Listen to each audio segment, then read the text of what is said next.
Hi everyone and welcome. Today we will be discussing about how to set up Google Ads conversion tracking in Shopify. So let's just get going with that. Now before we start, make sure you click the link below to get the best Shopify free trial and start your business with some exclusive bonuses. So the very first thing that you need to do is you're going to be simply signing up for Google Ads conversion. So I have my account already set up. Search that in here, Google Ads conversion, and you will be most probably showing that up in here. So I'm going to search in here for conversion, just like that.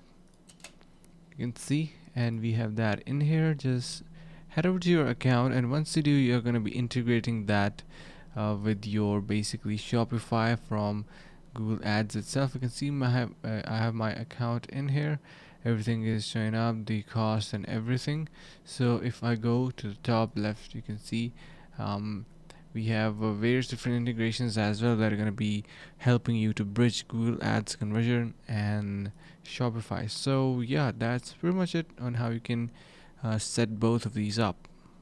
And hope this video was helpful. Finally, make sure to click the link in the description below to take advantage of our exclusive Shopify free trial to start your business right away.